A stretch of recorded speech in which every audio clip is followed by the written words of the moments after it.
Hello students, कैसे हैं आप लोग? सब सही है ना?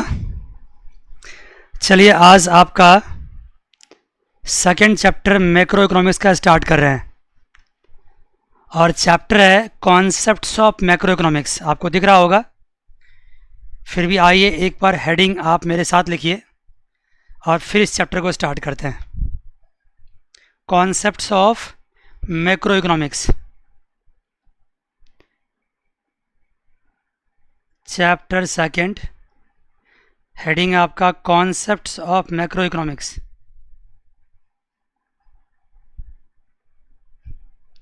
मैक्रो इकोनॉमिक्स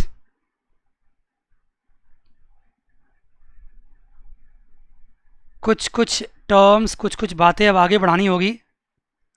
पिछले चैप्टर में हम लोगों ने सिर्फ क्या किया है, मैक्रो एंड माइक्रो के डिफरेंसेस को देखा है। अब इतनी सी बात नहीं बनेगी, अब बात को कुछ आगे बढ़ाना पड़ेगा। आइए देखिए, कॉन्सेप्ट्स ऑफ मैक्रो इकोनॉमिक्स को डिस्कस करने के लिए सबसे पहले आपको समझना होगा, फर्स्ट पॉइंट लिखिए, क्लासिफिकेशन ऑफ गुड्स।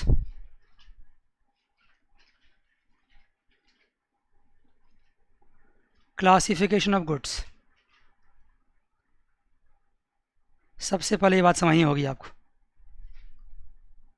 कि जो गुड्स मार्केट में बनते हैं या जिसको आप कंज्यूम करते हो, वो गुड्स कितने तरह के, आप किस तरह से उसको क्लासीफाई कर सकते हैं। इसको क्लासिफिकेशन के दो तरीके होते हैं। Two ways to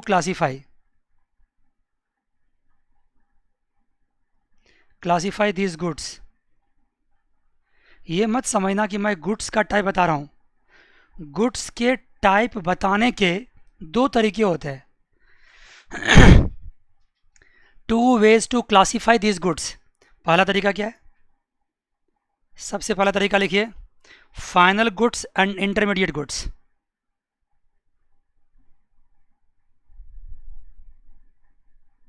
final goods and intermediate goods, एक तरीका तो ये हुआ। और इसका दूसरा तरीका है, इस चीज़ को समझने का दूसरा तरीका है consumption goods and capital goods. Consumption goods and capital goods. ये मत समझना कि मैंने गुड्स का टाइप बता दिया आपको, नहीं। गुड्स के टाइप बताने के दो तरीके हैं, वो बताया है। अभी उसमें से पहला तरीका है, फर्स्ट मेथड है final goods and intermediate goods.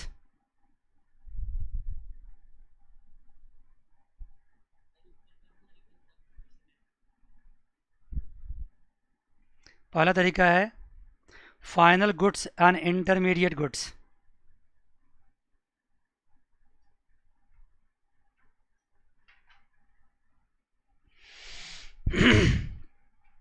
लिख लिए तब तक यहाँ पे आप लोग, और फिर फर्स्ट तरीके को हम आपको समझाने जा रहे हैं।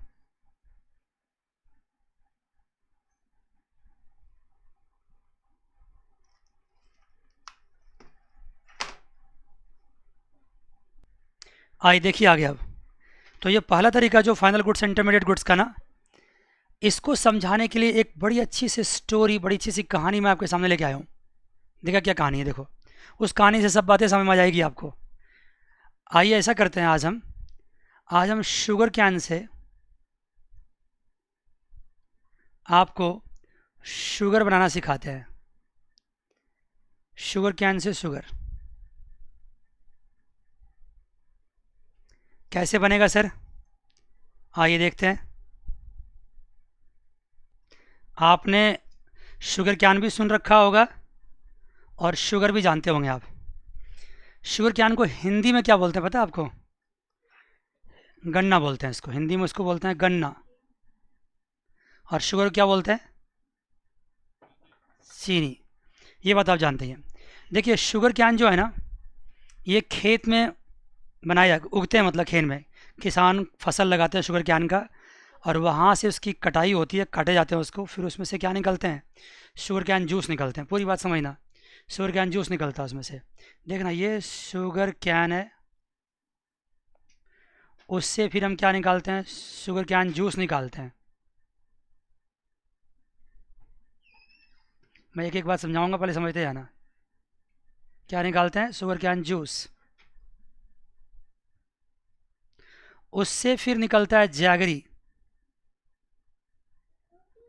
और फिर लास्ट में उसको रिफाइंड करके क्या बनता है, शुगर। पहले बताओ, बात तो इससे आगे भी जाती है, लेकिन अभी इतनी तक रहने दो बातों को, अभी इतनी तक बात को रहने दो। हालांकि बात यहीं ख़त्म नहीं होती है, बात इससे आगे भी जाती है। शुगर बनने के बाद वहाँ मोलाइसेस बचते हैं। जो मोलाइसेस समझते हो क्या होता है, शुगर कैन का जो बचा हुआ पार्ट होता है उसको मोलाइसेस बोलते हैं। उस मोलाइसेस से फर्मेंटेशन करके अल्कोहल भी बनता है, लेकिन अभी हम उधर नहीं जाएंगे, अभी बस इतनी स्टेप की बात करते हैं आप।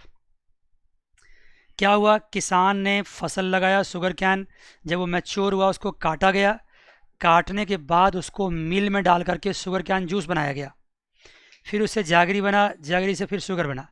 बीच में और भी प्रोसेसेस होते होंगे, लेकिन मैं उतनी प्रोसेस डिटेलिंग की बात नहीं कर रहा हूँ, एक मुझे कुछ कॉन्सेप्ट सिखाना है, इसलिए मैंने ये एग्जाम्पल आपके सामने लेके आया है। ठीक है सर। अब देखिए, ये sugar can say sugar cane juice बना, तो फिर शुगर कैन जूस के लिए, इसके लिए ये क्या है, अगर मैं बात करूँ शुगर कैन जूस के लिए, शुगर कैन क्या है, शुगर कैन जूस के लिए इंटरमीडिएट गुड्स है।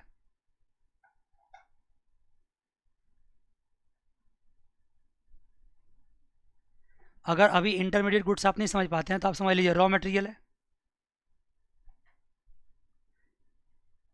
क्योंकि अगर ये रॉ मटेरियल नहीं होता तो शुगर कैन जूस कहाँ से बन पाता। और आपको जूस चाहिए तो शुगर कैन चाहिए, इसलिए शुगर कैन जूस के लिए, शुगर कैन क्या है, गन्ने के जूस के लिए गन्ना क्या है, इंटरमीडिएट गुड्स कह सकते हैं उसको। या फिर नहीं समझ पा रहे तो रॉ मटेरियल तो समझते ही होंगे, रॉ मटेरियल है। सिमिलरली जैगरी के लिए ये शुगर कैन जूस क्या है, ये रॉ मटेरियल है, या इसको इंटरमीडिएट गुड्स भी कह सकते हैं। इंटरमीडिएट नाम से ही क्लियर है कि अभी ये फाइनल स्टेज तक नहीं पहुंचा है। अगर फाइनल स्टेज तक नहीं पहुंचा है तो इसको हम कौन सा गुड्स कह सकते हैं, इंटरमीडिएट गुड्स कह सकते हैं। अगर जैगरी की बात करें तो शुगर के लिए जैगरी क्या है, रॉ मटेरियल, या यूं कह लो क्या, इंटरमीडिएट गुड्स। बहुत अच्छी बात है। और यहाँ शुगर को क्या कह सकते हैं हम, शुगर को कह सकते हैं हम sir final product, final product. Sugar को कह सकते हैं हम फाइनल प्रोडक्ट। क्यों जी, क्यों सर, क्योंकि अब शुगर में और क्या कर सकते हैं, शुगर बन चुका है, उसकी पैकिंग करनी है और कस्टमर तक बेचना है। अगर एक बार कोई सामान कस्टमर के हैंड में चला गया, उसके किचन तक पहुंच गया, उसके खाने के टेबल तक पहुंच गया, उसके पहनने तक कोई कपड़ा पहुंच गया, जो भी गुड्स हो, अगर कस्टमर के हाथ में पहुंच गया, कस्टमर उसको अब यूटिलाइज करना स्टार्ट कर देगा, तो वो क्या कहलाएगा, वो कहलाएगा फाइनल प्रोडक्ट। अगर मान लीजिए आप मार्केट में चीनी खरीदने जाते हैं, दुकानदार कहता है कि चीनी क्यों खरीद रहे हो, जैगरी खरीद लो, चीनी भी मीठा होता है, जैगरी भी मीठा होता है। आप उससे कहोगे, आपको ना मैं ये नहीं पूछ रहा हूँ कि दोनों में कौन मीठा होता है कौन खट्टा होता है, मैं पूछ रहा हूँ आपके पास चीनी है तो दो, और नहीं तो कोई बात नहीं, कहीं और जाएंगे हम। आप क्यों परेशान हो गए, क्योंकि आपको पता है कि चीनी का इस्तेमाल अलग तरीके से होता है और जैगरी का इस्तेमाल अलग तरीके से होता है। अगर आप चाय बनाओगे तो चीनी से ही बनेगा, जैगरी से नहीं बनेगा। इसलिए दुकानदार कितना भी कन्विंस करेगा तो आपको शुगर चाहिए, शुगर के बगैर आप वापस नहीं आएंगे, शुगर नहीं मिलेगा तो नहीं लेंगे आप। तो अल्टीमेटली आपका फाइनल प्रोडक्ट क्या है, शुगर है, शुगर खरीदना आपके लिए फाइनल प्रोडक्ट है। तो देखो क्या होता है जब तक शुगर नहीं बनाता ना, देखो मैं एक लाइन ड्रॉ करता हूँ, देखो ये लाइन, और इस लाइन के बाद एक लाइन और ड्रॉ करता हूँ। इस लाइन से पहले का जो ये लाइन दिख रहा है आपको, इस स्टैंडिंग लाइन से पहले का लाइन, ये सारे इंटरमीडिएट गुड्स का लाइन है।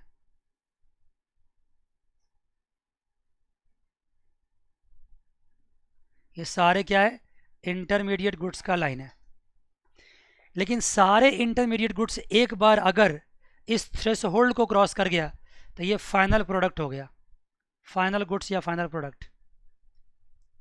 मतलब अगर अभी काम बाकी है, अभी फिनिश्ड नहीं हुआ है सारा काम, कुछ उसमें ऐड करना बाकी है, कुछ उसको रिफाइन करना बाकी है, तो उसको हम क्या बोलेंगे? Intermediate goods. इसको बोलते हैं with in the boundary line of production, boundary line of production. मतलब जो आप शुगर बनाते हो, शुगर बनाने के boundary line of production, with in मतलब उससे पहले, अभी तैयार नहीं हुआ है, और ये क्या कहलाएगा? After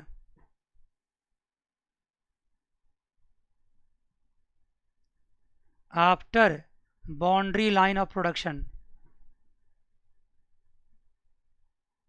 boundary line of production, after boundary line of production. मतलब ये बाउंड्री लाइन थी, यहाँ तक शुगर बन चुका है, इसके बाद की कहानी है। With in the boundary line of production में क्या है कि यहाँ पे वैल्यू एडिशन होता है, वैल्यू एडिशन होता है। वैल्यू एडिशन से क्या मतलब आपका सर? बताता हूँ अभी आपको। यहाँ पे वैल्यू एडिशन नॉट पॉसिबल,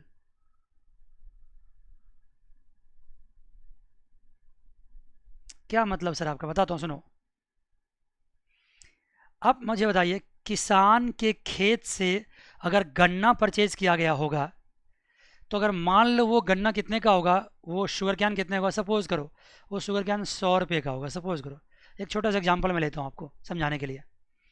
उस 100 रुपये के शुगर कैन से उस पर काम किया हो गया होगा, मशीन में, मिल में लगाया गया होगा उसको, उसमें लेबर लगाए गए होंगे, और उस पर काम करके उसको जूस बनाया गया होगा। ऐसा करते करते इसकी वैल्यू अब कितनी की हो गई है? 150 रुपये की हो गई है। ऑफ कोर्स यार कॉस्ट बढ़ेगी उसकी, क्योंकि गन्ना जब खेत में खड़ा था तो उसकी कॉस्ट तो 100 रुपये की थी, हो गया 100 रुपये। लेकिन जब वो गन्ना मशीन में आया तो मशीन के कॉस्ट लगे, लेबर के कॉस्ट लगे, रेंट लगे, बहुत सारा खर्च लगता है। तो खर्च लगते लगते शुगर कैन जूस की कॉस्ट क्या हो गई? 150 की हो गई। ठीक है सर। अब ये 150 एंड 100 में जो डिफरेंस हो, कितना डिफरेंस है? मैं बात कर रहा हूँ अभी शुगर कैन की और शुगर कैन जूस की। लिख लो एक बार, sugarcane and sugarcane juice. ये था कितने का? ये 150 का था, और ये कितने था? 100 का था। बताइए यहाँ पे वैल्यू एडिशन कितने का हुआ? वैल्यू एडिशन 50 रुपीज़ का हुआ। यहाँ पे वैल्यू एडिशन 50 रुपीज़ का हुआ, 50 रुपये से उसकी कॉस्ट बढ़ गई है। Yes sir. अब एक दूसरा स्टेप देखिए, मान लीजिए शुगर कैन जूस आपका 150 का है, मानिए, क्या मैं लिख ही दिया वहाँ पे, और इसको अब आपने जैगरी में कन्वर्ट किया, तो जैगरी में कन्वर्ट करने में और भी कॉस्ट लगते हैं। अब मान लीजिए कितने का हो गया? ये 190 रुपीज़ का हो गया। अब बताइए, अब यहाँ क्या हुआ? ये 190 का हो गया, तो अब वैल्यू एडिशन कितने का हुआ? 40 रुपये हुआ। वैल्यू एडिशन कितने का हुआ? 40 रुपये का हुआ। एक बात और भी देखो, एक वैल्यू एडिशन लिखने से पहले एक बात और करना था मुझे। जब आपने, थोड़ा इसको फिर से लिखता हूँ, एक बार एक स्टेप और लिख देता हूँ। पहली बात समझो, शुगर, एक बार रुक जाओ, मैं यहाँ लिखता हूँ क्या? शुगर। पहले क्या था वहाँ पे? वहाँ कुछ भी नहीं था, जीरो था वहाँ पे सब कुछ, और उससे क्या बना? शुगर बना। पहले खेत में कुछ भी नहीं था, लास्ट में क्या बना? शुगर कैन बना उसमें से। और शुगर कैन कितने का था? 100 रुपीज़ का। तो बताओ, जीरो से आप 100 रुपीज़ तक पहुंच गए, तो बताओ वैल्यू एडिशन कितने का हुआ? 100 का हुआ। अब दूसरे स्टेप में आ जाओ। अब ये क्या है? अब ये शुगर कैन, और यहाँ शुगर कैन जूस, ये कितने का? 100 का, और ये कितने हो गए? 150 का। अब वैल्यूडेशन कितने का हुआ? 50 का हुआ। मैंने थोड़ा एक स्टेप पीछे जाके समझाना स्टार्ट किया ना आपको, क्योंकि ज़मीन में आपने काम करना स्टार्ट किया, सॉइल में काम करना स्टार्ट किया, उसमें सारे पौधे वौधे लगाए, और बाद में आपको 100 रुपये का शुगर कैन मिला, तो इसका मतलब जीरो से वैल्यू आपकी कितनी हो गई? 100 रुपये की हो गई। इसका मतलब वैल्यूडेशन कितने का, 100 रुपये का हुआ। अब 100 रुपये के शुगर कैन पे आपने काम किया, उसको जूस में कन्वर्ट किया, 150 रुपया, तो आपका वैल्यूडेशन कितना, आपका वैल्यूडेशन हो गया 50 रुपये का। अब मान लीजिए यहाँ तीसरा स्टेप देखो, शुगर कैन जूस, उससे बना जैगरी, ये कितने का, 150 का, और ये कितना हो गया, 190 रुपये का। अब वैल्यूडेशन कितना हुआ, 40 रुपये का। अब बताओ, जैगरी आपका 190 रुपये का है, और शुगर मान लो आपका ये जैगरी है, और मान लो उससे आपने शुगर बनाया, और वो शुगर कितने का है, वो शुगर आपका मान लो 230 रुपये का है या 220 रुपये का है। आपका कितना वैल्यूडेशन हुआ है, यहाँ पे 30 रुपये का वैल्यूडेशन हुआ है। अब शुगर आपका फाइनली तैयार हो चुका है। तो बताइए शुगर कितने की आपकी है, शुगर की वैल्यू कितने की है, ये फाइनल प्रोडक्ट है, कितने की वैल्यू है, 220 की है। एक मज़ेदार बात और भी है कि आप क्या कीजिए, आप सारे वैल्यू एडिशंस को प्लस कीजिए। 100 रुपया,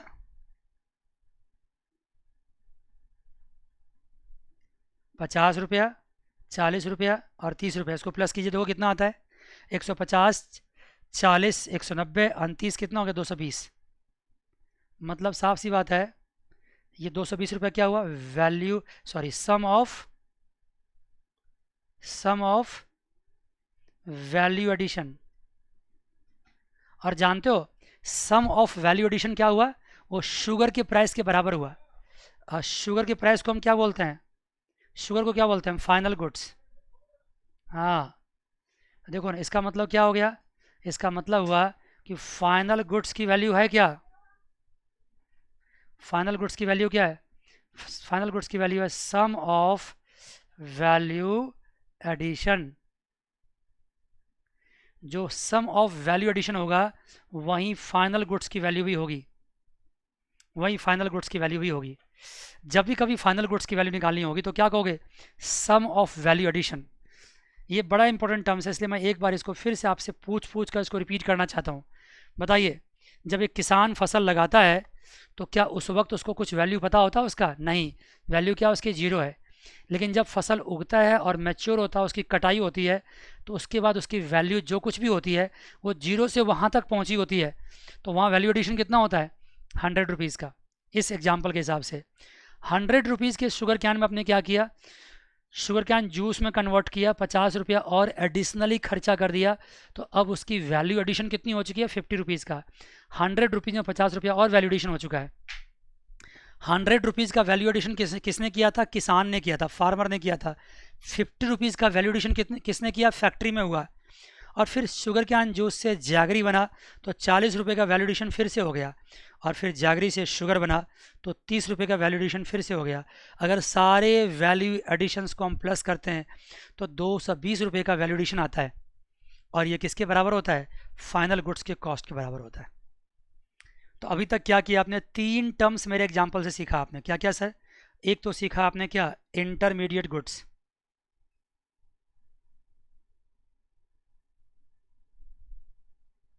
दूसरा आपने क्या सीखा, फाइनल गुड्स। बात तो यहीं तक काफ़ी थी, लेकिन फिर भी मैंने एक टर्म आपको और सिखाया, वो क्या है, वैल्यू एडिशन। क्या बात है, कितनी बढ़िया बात है, कितना मज़ेदार बात है, 3 टर्म सीख लिया आपने। इंटरमीडिएट गुड्स क्या होता है सर, इंटरमीडिएट गुड्स वो होता है जो अभी फाइनल पॉइंट तक नहीं पहुंचा है, उसमें अभी काम करना बाकी है, अभी कंज्यूमर उसको खरीदने के लिए तैयार नहीं होगा, उसको क्या कहते हैं, इंटरमीडिएट गुड्स। उस पर कौन काम करेगा, तो जो बिजनेसमैन है, जो मैन्युफैक्चरर है, डिफरेंट डिफरेंट प्रोसेसेस में जाके उसमें काम करेगा और उसकी वैल्यू को बढ़ाएगा। फाइनल गुड्स क्या होता है सर, जो थ्रेशोल्ड लिमिट को क्रॉस कर चुका है, उसमें अब कुछ और भी एडिशन नहीं किया जा सकता है, अब उसको कंज्यूमर को बेचा जाएगा और कंज्यूमर उसको खरीदेगा और कंज्यूम करेगा, उसको फाइनल गुड्स कहते हैं। वैल्यू एडिशन क्या होता है सर, इंटरमीडिएट गुड्स में हर स्टेप पे कुछ ना कुछ काम करना होता है, और कुछ ना कुछ काम करने से जो उसकी कॉस्ट बढ़ती है, उस कॉस्ट, एडिशनल कॉस्ट को हम क्या कहते हैं, वैल्यू एडिशन कहते हैं। अगर सारे वैल्यू एडिशन को जोड़ दिया जाए, ऐड कर दिया जाए, तो सर फाइनल गुड्स के बराबर होता है। क्या बात है जी, कितने अच्छे तरीके से आपने ये 3 टर्म सीख लिए, बहुत मज़ेदार बात। लेकिन एक बात और आपको यहाँ आगे बढ़ने से पहले आपसे पूछना चाहता हूँ, कुछ और प्रैक्टिकल एग्जाम्पल है जो आपको मैं समझा देता हूँ। ऐसे ढेर सारे एग्जाम्पल आप खुद भी दिमाग में ला सकते हैं। जैसे देखिए मैं बात करता हूँ आपसे, मान लीजिए कि आप क्या करते हैं, आप मार्केट जाते हैं, शर्ट खरीदना नहीं चाहते हैं, शर्ट बनवाना चाहते हैं। तो पहले क्या करेंगे, आप कपड़े के थान में से दुकान पे जा कर के कपड़े कटवाएंगे, जितना आपका लेंथ एंड ब्रेथ होगा उसके हिसाब से कपड़े कटवाएंगे, 2 मीटर 4 मीटर कपड़े कटेंगे, और वो कपड़ा कट के आपने लिया और किसको दिया, आपने दर्जी को दिया। फिर दर्जी ने क्या किया, उसका वैल्यू एडिशन किया। या यूँ समझो, छोड़ो आप नहीं, आप मान लो रेडीमेड कपड़ा ही खरीदते हो सपोज करो, लेकिन रेडीमेड कपड़ा जिस दुकान में आप खरीदते हैं, आपको तो कुछ भी नहीं करना पड़ता, आप तो सीधे गए, पैसा दिए, कपड़े लेके आ गए। लेकिन आपको उसके पीछे की कहानी अगर समझोगे तो पता चलेगा कितना स्टेप में काम हुआ।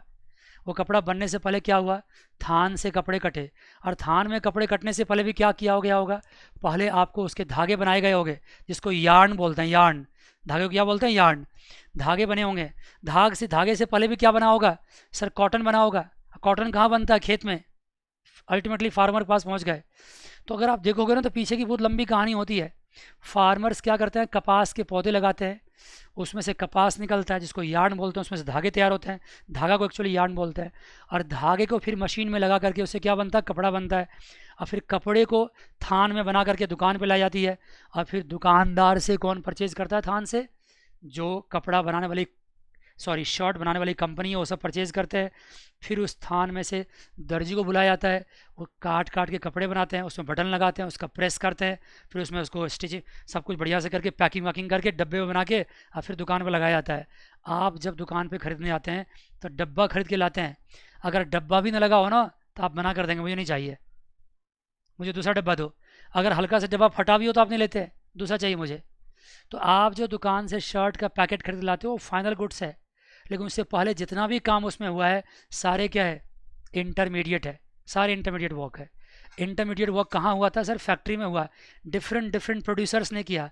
आप जब उस गुड्स को परचेज कर लिए, फिर आप जब शर्ट को घर लेके आए, पैकेट को अनपैक किए, उसको आप यूज़ करेंगे, उसमें कुछ भी वैल्यू एडिशन आप नहीं कर पाएंगे, फाइनल कंज्यूमर तक पहुंच गया। अब बहुत सारे एग्जांपल आप खुद से भी ले सकते हैं, आप लेते रहिएगा, लेकिन जो मेरा मकसद था वो मकसद पूरा हुआ। मैं आपको ये 3 टर्म सिखाना चाहता था, सिखाया। लेकिन कुछ बातें इसमें और भी बताना चाहता हूँ, सुना क्या, देखिए जी बच्चे, ये जो शुगर कैन है ना, ध्यान सुनना, क्या होता है ये शुगर कैन भी, अब आपको कन्फ्यूजन हो सकता है इसलिए मैं कहता हूँ कि थोड़ा ढंग से समझना इस बात को। अभी तक मैंने क्या कहा कि सर शुगर कैन क्या है, इंटरमीडिएट गुड्स है कि फाइनल गुड्स है, बताओ जल्दी से। इंटरमीडिएट गुड्स है, बिल्कुल सही बात। लेकिन देखो क्या होता है, कभी कभार क्या करता है लोग शुगर कैन को भी डायरेक्टली कंज्यूम कर लेता है। फार्मर से शुगर कैन परचेज करता है, दांत से उसके छिलके हटाता है और डायरेक्टली क्या करता है, उसके रस को पी जाता है। कभी देखा ऐसा करते हुए किसी को, आपने देखा होगा, ज़रूर देखा होगा। अगर आपने नहीं किया होगा तो पिक्चर में देखा होगा, नहीं तो मैं आपको अपने बिहार का एग्जाम्पल देता हूँ। बिहार में एक फेस्टिवल होता है छठ, छठ पूजा सुना होगा आपने। तो छठ पूजा में क्या होता है कि शुगर कैन को ना, मतलब शुगर कैन के जो डंडे होते हैं ना, उसके टुकड़े टुकड़े को चढ़ाया जाता है, उसको प्रसाद के तौर पे यूज़ किया जाता है सूर्य भगवान के सामने में। तो जो सूर्य भगवान की पूजा करते हैं वो प्रसाद के तौर पर शुगर कैन के डंडे को परचेज़ करते हैं, खरीदते हैं, और उसके टुकड़े टुकड़े से काट के साफ़ सफाई करके सीधे उसको भगवान को चढ़ाते हैं। बताओ अगर मेरे यहाँ पूजा होती तो मैं क्या करूँगा, मार्केट से खरीद के लाऊंगा, फिर उसको यूज़ करूँगा। और मैं क्या हूँ, फाइनल कंज्यूमर हूँ। इसका मतलब है कि फाइनल कंज्यूमर हो, इसका मतलब शुगर कैन मेरे लिए क्या हो गया, अब फाइनल गुड्स हो गया। तो कहोगे सर आप तो कंफ्यूज कर दोगे, आपने अभी कहा कि शुगर कैन इंटरमीडिएट गुड्स है, अभी आप कह रहे हो फाइनल गुड्स है। मैं कहता हूँ ना कि शुगर कैन इंटरमीडिएट गुड्स है, किसके लिए, शुगर के लिए। अगर आपको शुगर बनाना है या शुगर कैन जूस बनाना है या जैगरी बनाना है तो उसके लिए शुगर कैन क्या है, इंटरमीडिएट गुड्स है। लेकिन अगर आप डायरेक्टली शुगर कैन मार्केट से खरीद के लाते हो और पूजा में इस्तेमाल करते हो या यूं ही खा लेते हो तो वो क्या हो गया आपके लिए, फाइनल गुड्स हो गया। ठीक है जी बच्चों, चलिए शुगर कैन को आपने एक्सपीरियंस नहीं किया होगा, आप दिल्ली में रहते हैं या कहीं किसी शहर में रहते हैं तो जनरली आपको मौका नहीं मिला होगा। लेकिन आइए, गर्मी के मौसम में ज़्यादातर लोग क्या करते हैं, पुदीना डाल करके ना शुगर कैन जूस पीना पसंद करते हैं। देखा होगा आपने, गली गली मोहल्ले मोहल्ले में शुगर कैन जूस निकालने वाले घूमते रहते हैं और लोग उसको ऑर्डर देते हैं और कहते हैं कि भाई साहब एक गिलास जूस जूस बना देना। जो आप सामने खड़ा होकर के जूस पीते हैं तो आप हैं कौन? आप फाइनल कंज्यूमर हैं। आपने शुगर कैन जूस बस उसमें क्या किया, थोड़ा सा बाद में उसमें कोई नमक डालते हैं, मसाले वाली नमक, और उसमें पुदीना डालते हैं, बस मज़े से पी लेते हैं आइस वाइस डाल करके। तो फिर आपके लिए शुगर कैन जूस क्या हो गया? फाइनल हो गया, फाइनल प्रोडक्ट हो गया, क्योंकि उसमें अब कोई वैल्यू एडिशन नहीं होगी। आप कं आप कं आप कंज्यूमर हैं, और कंज्यूमर होकर के आपने क्या किया? शुगर कैन जूस को इस्तेमाल कर लिया। लेकिन अगर आप जैगरी बनाओगे या शुगर बनाओगे तो उसके लिए शुगर कैन जूस क्या होगा? उसके लिए वो इंटरमीडिएट गुड्स होगा। लेकिन अगर आप डायरेक्टली जूस पी लोगे तो आपके लिए क्या हो जाएगा? फाइनल गुड्स हो जाएगा। सर आप क्या कहना चाहते हो? मैं ये कहना चाहता हूँ कि एक इंटरमीडिएट गुड्स फाइनल गुड्स भी हो सकता है। इट डिपेंड्स कि उसका यूज किस तरह से हो रहा है। आइए जी बच्चे, अब जैगरी की बात करते हैं। ठंड के मौसम में खासकर कुछ लोग क्या करते हैं? गुड़ खाते हैं। गुड़ सुना होगा आपने, गुड़ खाते हैं, बड़े ढेले होते हैं उसके, बड़े सॉलिड सॉलिड ढेले होते हैं, और लोग चना के साथ गुड़ मिला के खाते हैं, या ऐसे भी गुड़ खाते हैं। लोग कहते हैं गर्म होता है। कभी कभार लोग दूध में मिला के भी खाते हैं गुड़। जैसे भी खाएं, आपकी मर्जी है। अदरवाइज जैगरी भी डायरेक्टली आप खा सकते हैं, गुड़ भी डायरेक्टली खा सकते हैं। अगर दुकान से आप गुड़ खरीद कर लाते हो तो गुड़ भी फाइनली क्या हो गया? फाइनल गुड्स हो गया, अगर आपने गुड़ खरीद के लाया तो। लेकिन गुड़ इंटरमीडिएट गुड्स भी हो सकता है। किसके लिए? शुगर के लिए। शुगर के लिए इंटरमीडिएट गुड्स भी हो सकता है। ठीक है बच्चे, यहाँ तक क्लियर हो गई? अब आइए, अगर शुगर की बात करें तो शुगर तो फाइनल गुड्स मेरे एग्जांपल में था ही। अगर आप डायरेक्टली शुगर खरीद के लाते हैं मार्केट से तब तो फाइनल गुड्स हो ही गया अल्टीमेटली, मान गए जी। लेकिन बात यहीं तक ख़त्म नहीं होती है। मैंने तो ख़त्म कर दी बात को, मुझे इतना लंबा नहीं खींचना था। लेकिन अगर आप जानना चाहोगे तो इससे आगे भी बात बढ़ती है। कई मिठाई वाला दुकानदार जो होता है, मिठाई मैन्युफैक्चरर होता है, वो क्या करता है? शुगर को इंटरमीडिएट गुड्स मानता है। क्योंकि मिठाई बनाने के लिए क्या चाहिए आपको? शुगर चाहिए। मिठाई बनाने के लिए शुगर चाहिए, चीनी चाहिए, तो उसके लिए फिर क्या हो गया? इंटरमीडिएट गुड्स हो गया। एक बार जब मिठाई बन गया ना, तो मिठाई का फर्दर प्रोसेसिंग पॉसिबल नहीं है। तो मिठाई अल्टीमेटली क्या हो गया? स्वीट्स अल्टीमेटली क्या हो गया? अब ये फाइनल गुड्स का फाइनल गुड्स है। ऐसा कभी नहीं हो सकता है कि मिठाई से भी कुछ बन सकता है, कुछ नहीं। मिठाई आप खाएंगे ही, उससे कुछ फर्दर नहीं बन सकता। बात समझ गए? तो ये थी इंटरमीडिएट गुड्स की कहानी, और ये थी फाइनल गुड्स की कहानी। आपने नोटिस किया होगा, इससे पहले मैंने जब भी कभी किसी सवाल क्लास में पढ़ाया है तो मैंने इतना आराम से नहीं बोला है, क्योंकि बहुत आराम से बोलने की हमारी टेंडेंसी नहीं है। मैं थोड़ा जल्दी जल्दी बोलना पसंद करता हूँ। लेकिन आज मैं इस टॉपिक की इंपॉर्टेंस को समझते हुए मैंने बड़े आराम से आपको समझाने की कोशिश की है। मुझे पूरा विश्वास है कि आप समझ भी गए होंगे। क्या कहते हैं? हूँ। ठीक है जी बच्चों, तो अभी तक आपने लिख लिया ही पूरी बातें, intermediate goods and final goods की कहानी लिख लिया? यस सर, यस सर लिख लिया। अब बताइए, जो इंटरमीडिएट गुड्स होता है वो कॉस्टली होता है, या उससे बनने वाला फाइनल गुड्स वो कॉस्टली होगा? Sir of course final goods costly होगा, क्योंकि इंटरमीडिएट गुड्स में कुछ काम करके, वैल्यू एडिशन करके फाइनल गुड्स बनाई जाती है। Yes sir. अगर मैं एक क्वेश्चन पूछूं आपसे कि क्या कोई इंटरमीडिएट गुड्स कभी फाइनल गुड्स भी हो सकता है, तो आपका आंसर क्या होगा? जल्दी बताओ। यस सर, हो सकता है। इट डिपेंड्स कि किस स्टेज पे हम गुड्स को यूज़ करते हैं। और आपको अगर ये एग्जांपल याद रहेगा तो बस उसके बाद तो आप कुछ भी कह सकते हैं किसी भी इंसान को। बहुत बेस्ट एग्जांपल था। बात समझ गए अच्छे? Yes sir. तो ये कहानी थी, ये टर्म्स आपको समझना जरूरी था। ये मैंने अभी तक क्या सिखाया आपको? ये मैंने आपको अभी तक सिखाया है गुड्स को क्लासीफाई करने का पहला तरीका। गुड्स को क्लासीफाई करने का पहला तरीका final goods and intermediate goods के तरीके से। लेकिन आज की क्लास में तो यही डिस्कस करेंगे। अगली क्लास में अगर हम बढ़ेंगे तो फिर गुड्स को डिवाइड करने का, बांटने का, क्लासीफाई करने का दूसरा तरीका भी डिस्कस करेंगे। वो क्या होगा? Consumption goods and capital goods. ठीक है जी बच्चों, अभी हम इस पे ही कुछ नोट्स आपको बनवाएंगे। किसके ऊपर? Final goods and intermediate goods के ऊपर।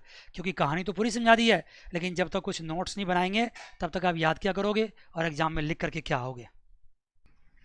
आइए, तो नोट्स में सबसे पहले आप लिखिए, थोड़ा सा नोट्स बनाते हैं ना, तो उसमें सबसे पहले टॉपिक लिखिए आप, और थोड़ा उसको डिस्क्राइब भी कर देंगे। तो सबसे पहला पॉइंट लिखिए, फाइनल गुड्स का मीनिंग क्या है, डेफिनेशन क्या है?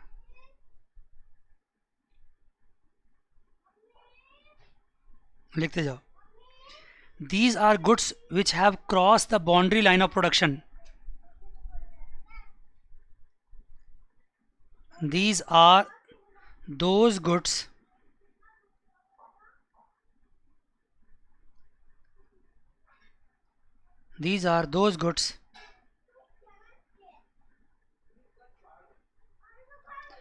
which have crossed the boundary line of production.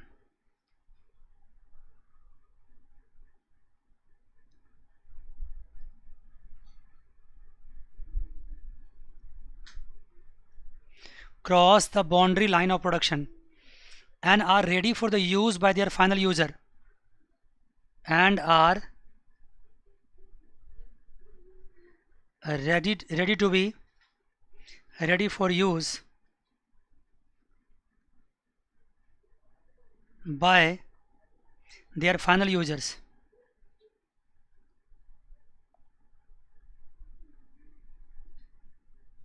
By their final users. लिख लिए जी बच्चे, यहाँ तक लिख लिए? Yes sir.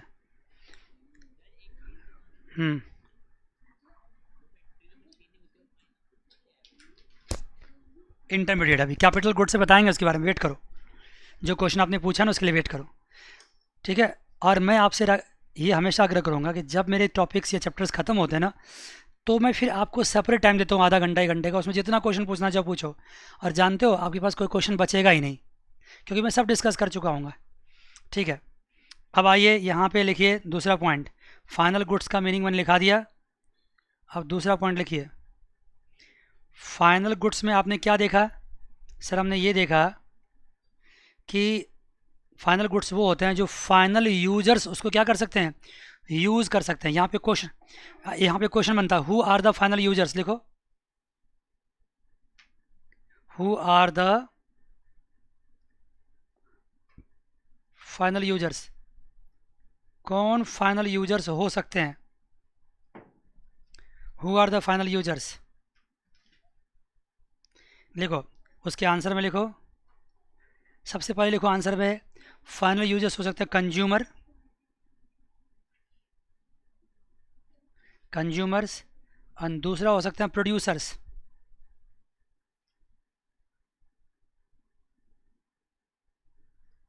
फाइनल यूजर्स हो सकते हैं कंज्यूमर्स, और दूसरा कौन हो सकते हैं? प्रोड्यूसर्स।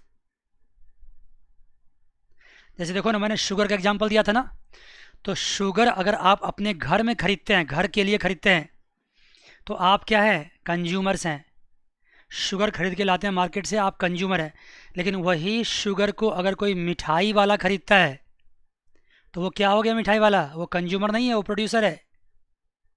समझ गए? नहीं समझ गए? ओह, तो ये सुनो ना, तो ये जो फाइनल गुड्स है ना, जो मेरे घर में आ गया है, वो तो ऑफकोर्स फाइनल गुड्स है।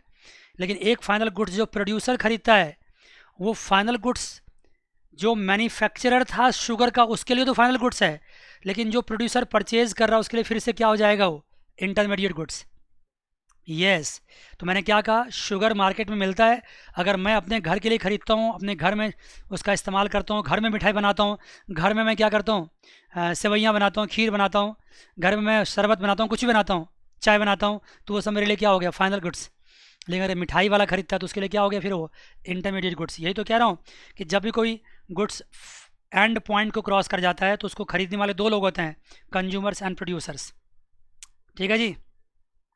आइए अब आगे लिखिए एक point, final goods are finally purchased by the consumer for their satisfaction. एक सेंटेंस और, final goods are often classified as. लिखो ये चीज,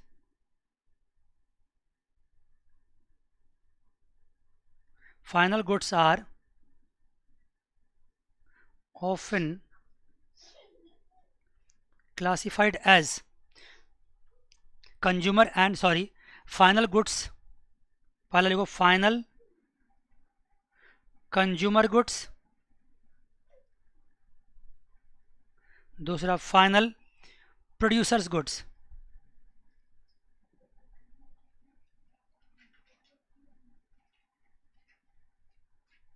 बात समझे बच्चे? जो फाइनल, जैसे शुगर था ना, वो शुगर फाइनल गुड्स है। अगर उसको कंज्यूमर ने परचेज किया तो क्या कहलाएगा? Final consumer goods. अगर उसको प्रोड्यूसर ने परचेज किया तो क्या कहलाएगा? Final producers goods. मान गए? मान गए। अब देखिए पहला, इसमें और लिखो, पहला पॉइंट डिस्कस करता हूँ इसमें, ये वाला पॉइंट डिस्कस कर रहा हूँ मैं। देखो, final consumer goods are,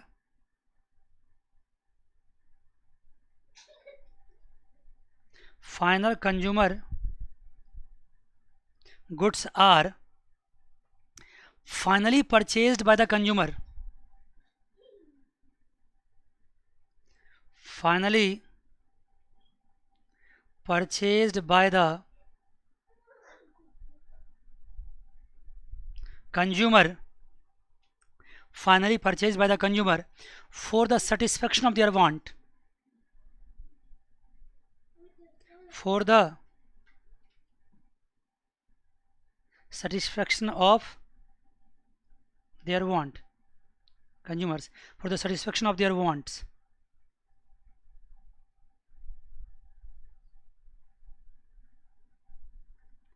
very good. लेकिन जो फाइनल प्रोड्यूसर गुड्स है वो अभी कंज्यूमर के पास तक तो नहीं पहुंचा है। तो लिखो, final producer goods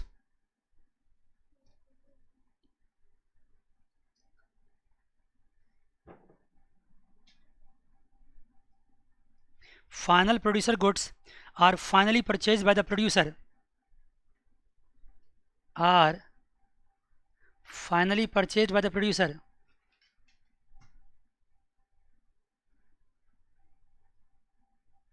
by the producer by the producers and are generally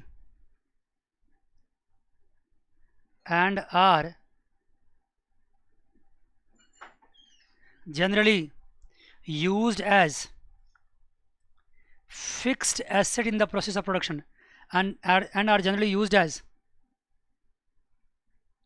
fixed asset। यहाँ पे जनरली वर्ड लिखा हुआ है, ये मत समझना कि हमेशा फिक्स एसेट ही हो जाएगा। Generally used as fix assets in the process of production, used as fix asset in the process of production, in the process of production. अब देखो ना, मैं एग्जांपल दे देता हूँ आपको। मान लीजिए आप एसी खरीदते हैं, सुन लिया जी? तो एसी खरीदते हैं, आप अपने घर में एसी लगाते हैं, घर में आप यूज़ करते हैं, तो वो एसी क्या हो गया? फाइनल कंज्यूमर गुड्स हो गया।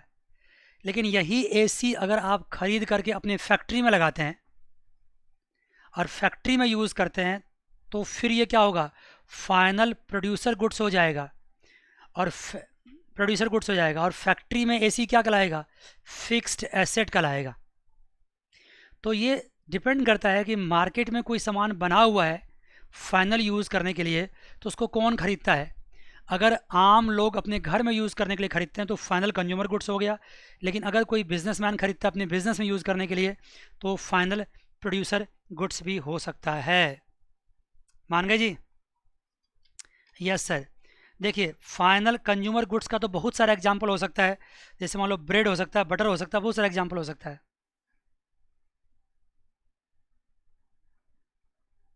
Butter etcetera.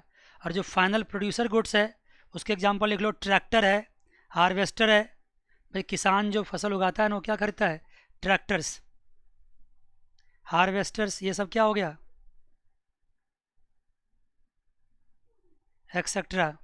फार्मर के एंगल से देखोगे तो ये सब क्या हो गए आपके? फाइनल प्रोड्यूसर गुड्स हो गए। Yes sir. यहाँ तक की बात समझ में आ गई आपको? बताओ पक्की बात? Yes sir. आइए एक पॉइंट लिखिए और, जो जो टॉपिक मैं लिखाते आता हूँ ना उसको आप खूब बढ़िया से आप उसको लिखते जाइए, क्योंकि इससे आपका बेस स्ट्रॉन्ग होगा। तो आने वाले समय में जितना भी फॉर्मुलाइज करेंगे हम, जितना भी न्यूमेरिकल्स करेंगे, सब बहुत अच्छे से बनेगा। नहीं तो नहीं बना पाओगे अगर आपने कहीं पर भी कॉन्सेप्ट डेवलप करने में कमी कर दी तो। आइए टॉपिक लिखिए, consumption expenditure.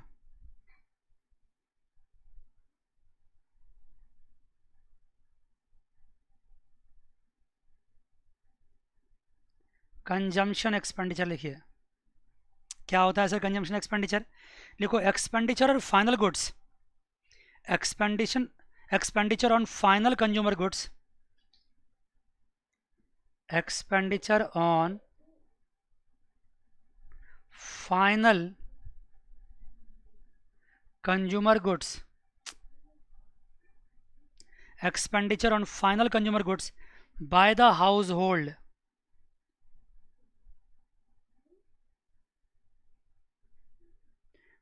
the household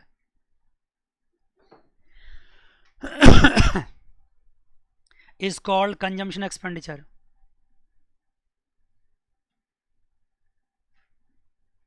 Is called consumption expenditure.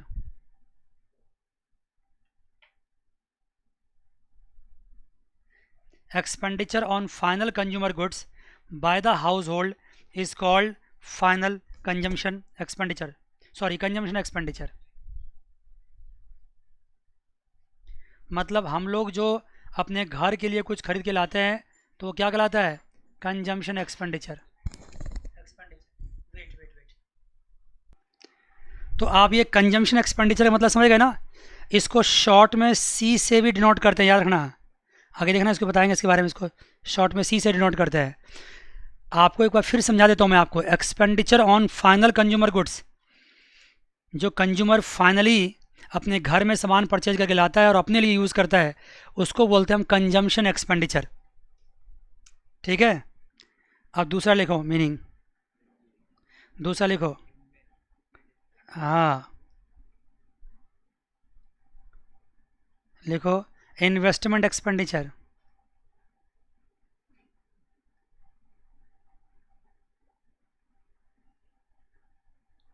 Expenditure on final producer goods, expenditure on, ये expenditure on final producer goods. जैसे मैंने ट्रैक्टर का एग्जांपल दिया था, expenditure on final producer goods by the producer.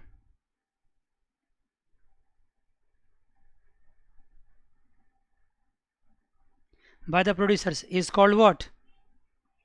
Is called investment expenditure, जो मैंने example दिया था आपको।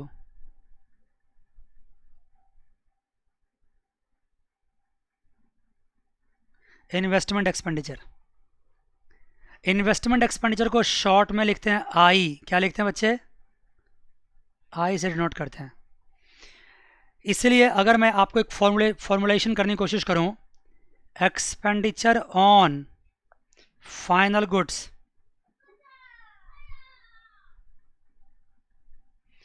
क्या होगा? Equals to expenditure consumption expenditure जो कंज्यूमर करते हैं, कंजम्पशन एक्सपेंडिचर जो कंज्यूमर करते हैं, अब plus investment expenditure. I N V मतलब एक्सपेंडिचर है।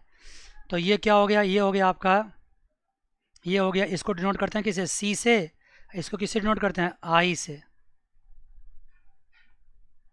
ये आपका हो गया सी प्लस आई। देखना आगे चल के होगा ना, एग्रीगेट एक्सपेंडिचर आएगा, एग्रीगेट एक्सपेंडिचर ए ई आएगा, इसको बोलते हैं एग्रीगेट एक्सपेंडिचर। लेकिन अभी आप छोड़ दो, अभी कोई बात नहीं, अभी इतना ही रहने दो। Expenditure on final goods C plus I, consumption expenditure and investment expenditure. ठीक है जी, कोई दिक्कत तो नहीं है? कोई दिक्कत तो नहीं है, सही बात है, बिल्कुल। यहाँ तक बातें क्लियर हो गई, एक कंक्लूजन तक आप पहुँच गए, एक फॉर्मुलेशन भी आपने कर दिया। ठीक है, उसके बाद यहाँ पे कुछ बातें लिखी हुई। What do you mean by when we say that final goods have cross the boundary line of production. इस पर तो मैंने बहुत सारा एग्जांपल देके समझा दिया है कि बाउंड्री लाइन क्रॉस करने का मतलब क्या हुआ, जिसमें कि अब कोई और वैल्यू एडिशन नहीं किया जा सकता है।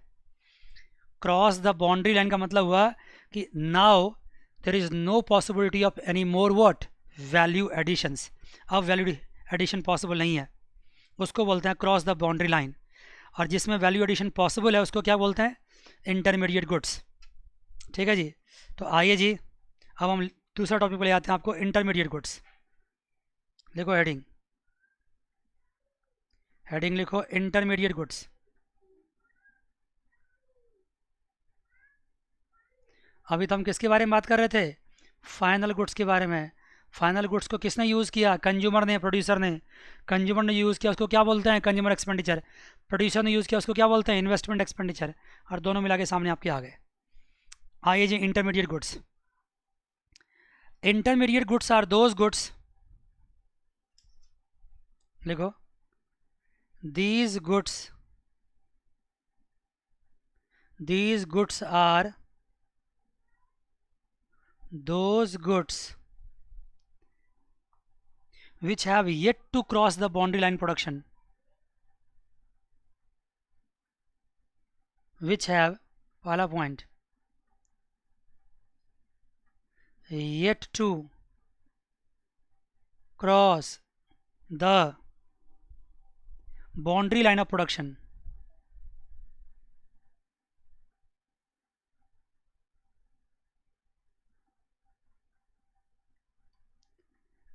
and दूसरा point, value is still to be added,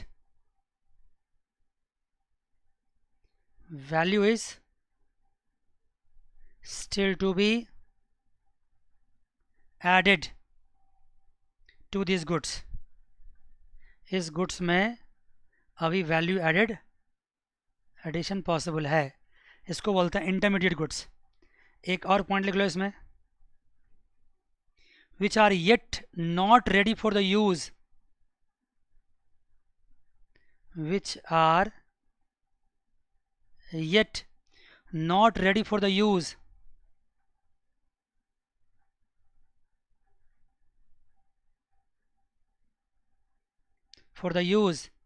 by their final users,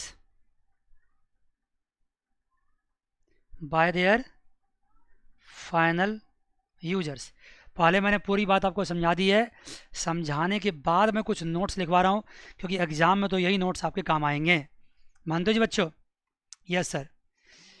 ठीक है, तो ये था आपका मतलब क्या, इंटरमीडिएट गुड्स का। ये मैंने सिर्फ यहाँ पे लिखाया है, ये बातें तो डिस्कस आपसे पहले ही हो चुकी है। ठीक है जी। अब इसमें कितने सारे एग्जाम्पल हो सकते हैं, इसमें एग्जाम्पल लिखने के लिए तो आप खुद ही लिख सकते हो ना। अगर शर्ट बनाने वाली कंपनी है तो बटन्स क्या हैं? इंटरमीडिएट गुड्स हैं। थान से कटे हुए कपड़े क्या हैं? इंटरमीडिएट गुड्स हैं। मान गए जी? धागे क्या है? इंटरमीडिएट गुड्स है।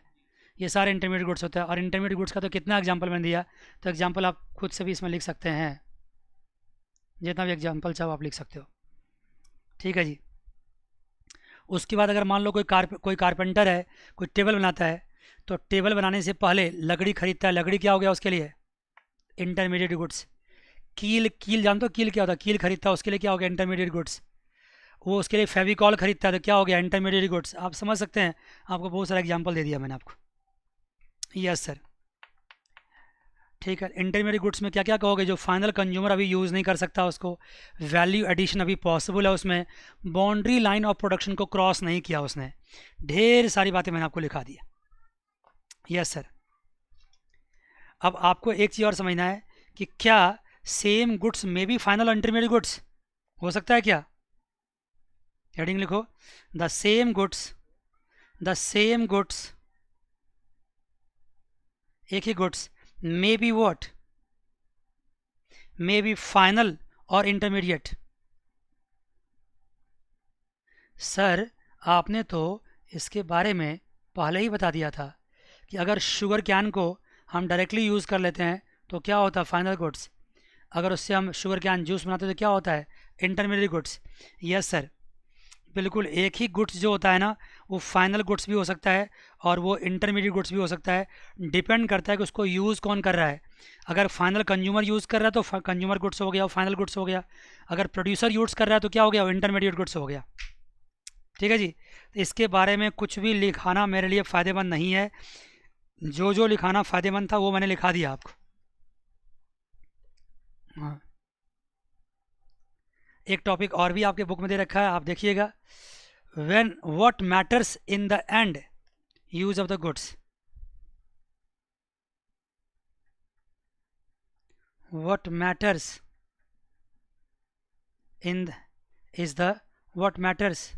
is the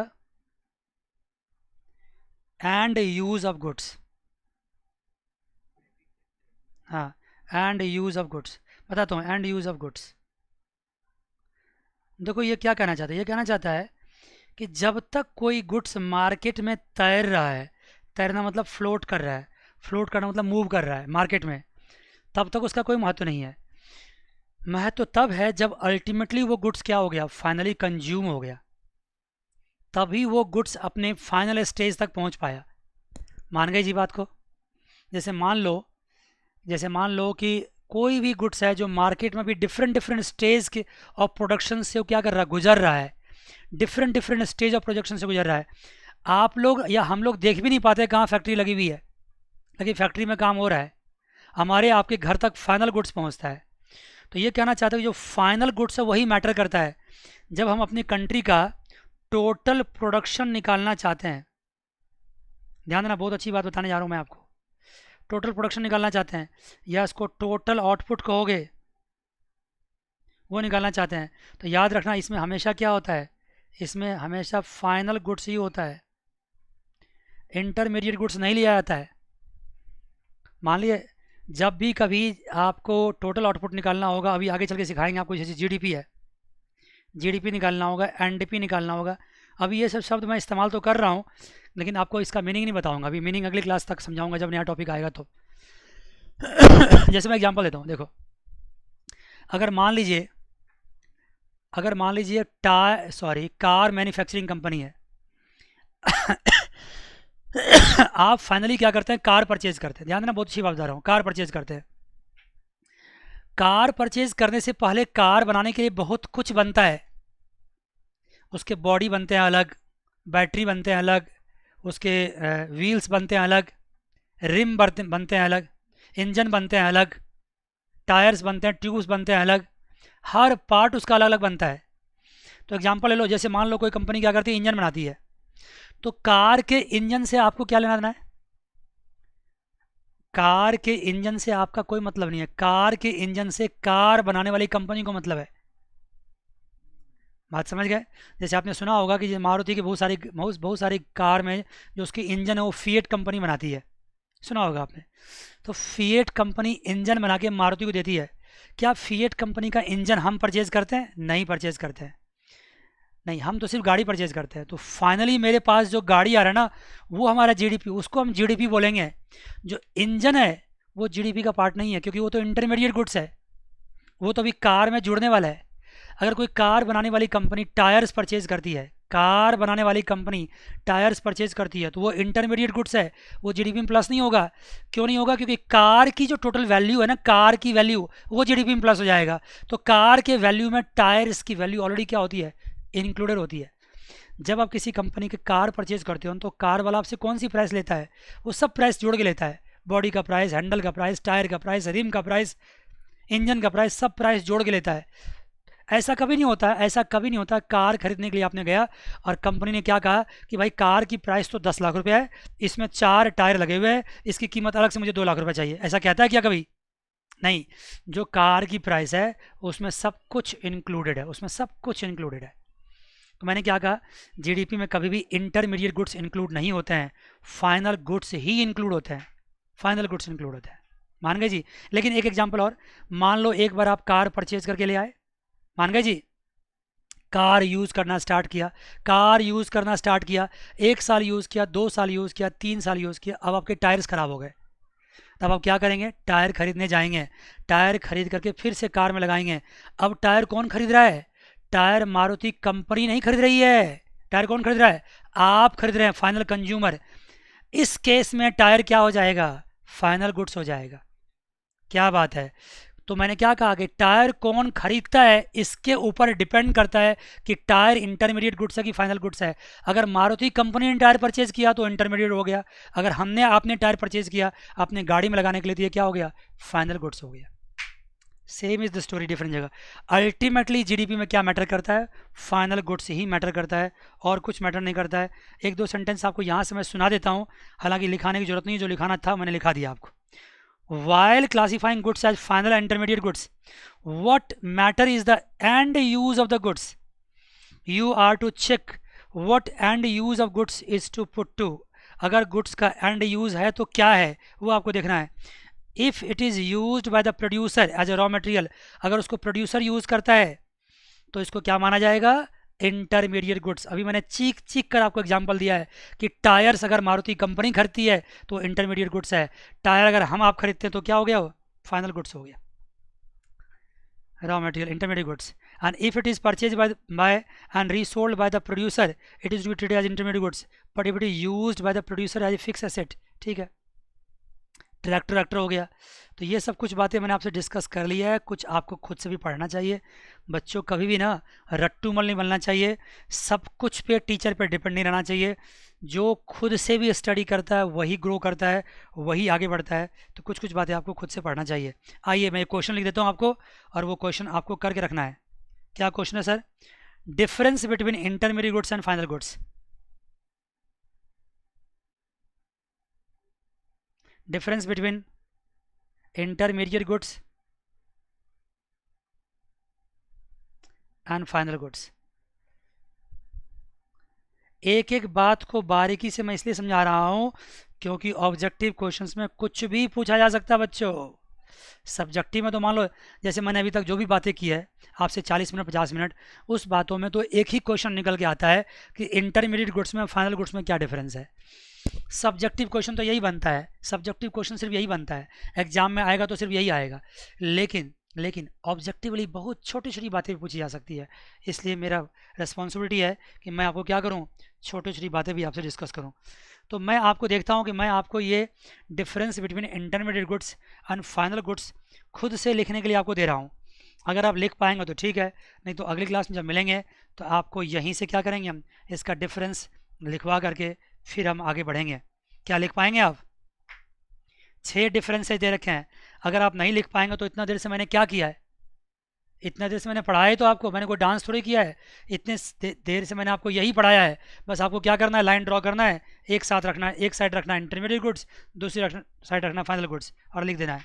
भाई 12th क्लास में पढ़ते हो, बड़े बच्चे हो गए थोड़ा सा, अब स्कूल 9th 10th 8th बच्चों ऐसे बिहेव करोगे तो कुछ कहीं नहीं पहुँच पाओगे, थोड़ी सी मैच्योरिटी दिखाओ। हाँ, इंटरमीडिएट गुड्स देखो, मैं एक दो सेंटेंस बोलते आता हूँ। These goods remain with in the boundary line of production.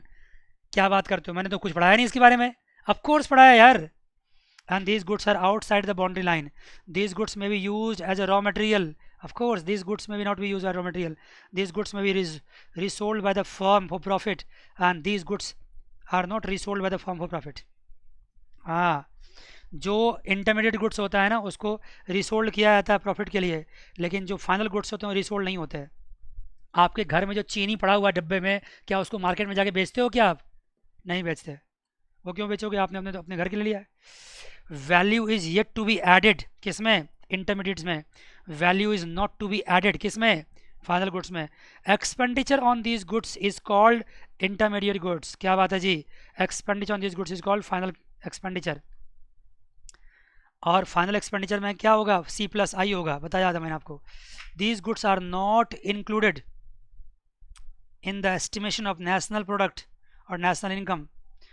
Intermediate goods को कभी भी क्या करते हैं हम, नेशनल प्रोडक्ट में और नेशनल इनकम में प्लस नहीं करते हैं। सुन लिया जी बच्चों, नहीं करते। हाँ बताया था मैंने आपको, फाइनल गुड्स होते हैं उसमें इसको इंक्लूड नहीं करते हैं। लेकिन these goods are include in the estimation of national product and national income. बात समझ गए? Yes sir. ठीक है, जाते जाते मैं एक दो बात और पूछना चाहता हूँ आपसे।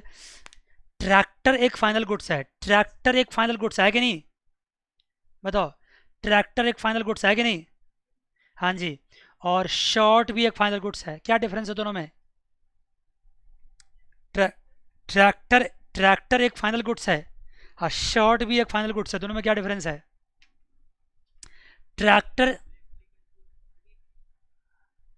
ट्रैक्टर को परचेज करेगा प्रोड्यूसर, वो प्रोड्यूसर फाइनल एक्सपेंडिचर है, और शॉर्ट को परचेज करेगा कंज्यूमर, ये कंज्यूमर फाइनल एक्सपेंडिचर है। तो कंज्यूमर फाइनल एक्सपेंडिचर किससे डिनोट करते हैं? C से। इस बात पे मैं इसलिए जोर दे रहा हूँ कि आने वाले समय में इस फॉर्मूला का काफ़ी यूज़ होने वाला है, काफ़ी यूज़ होने वाला है। अगर इस चैप्टर से, इस क्लास से कुछ भी सीखो तो ये सीखो। देखो जी बच्चों, मैं एक बार फिर से बोलता हूँ, इस बात को सुनना। मैंने कहा शॉर्ट, वो भी क्या है? फाइनल गुड्स है। शॉर्ट में भी कुछ और हम ऐड नहीं कर सकते हैं। शॉर्ट में कुछ नहीं ऐड हो सकता है। और ट्रैक्टर है वो भी एक फाइनल गुड्स है, उसमें भी कुछ ऐड नहीं हो सकता है। लेकिन क्या तुम ट्रैक्टर परचेज करोगे बताओ? क्या ट्रैक्टर से बंदा घूमने आता है? ट्रैक्टर से यहाँ से जाएंगे हम मुंबई घूमने के लिए, बोलो ना। या ट्रैक्टर से कनॉट प्लेस जाओ, कनॉट प्लेस में ट्रैक्टर पार्किंग कर दे रहा और उतर के घूमना? नहीं सर, ऐसा कैसे हो सकता है? हंसेगा सब हम पे। तो कभी ट्रैक्टर से कोई घूमने आता है क्या? रास्ते में तो पुलिस ही पकड़ लेगा वो जगह पे। तो इसका मतलब ट्रैक्टर कौन परचेज करता है? ट्रैक्टर परचेज करता है फार्मर्स। क्यों परचेज करता है भाई?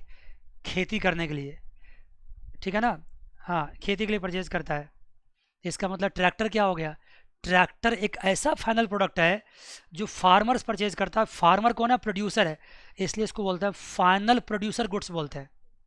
क्या बोलते हैं इसको? फाइनल प्रोड्यूसर गुड्स बोलते हैं ट्रैक्टर को। बिल्कुल, बिल्कुल सही बात है। और फाइनल प्रोड्यूसर गुड्स। और जो शॉर्ट है वो कौन परचेज करता है? कंज्यूमर। इसको फाइनल कंज्यूमर गुड्स कहते हैं, कंज्यूमर गुड्स, ठीक है। और जो किसान फाइनल गुड्स परचेज करते हैं उसको क्या बोला जाता है? Investment expenditure. और जो हाउस होल्ड परचेज करता है उसको क्या बोलते हैं? Consumption expenditure. और दोनों मिला के क्या होता है? C+I। और उसको क्या बोल सकते हैं हम?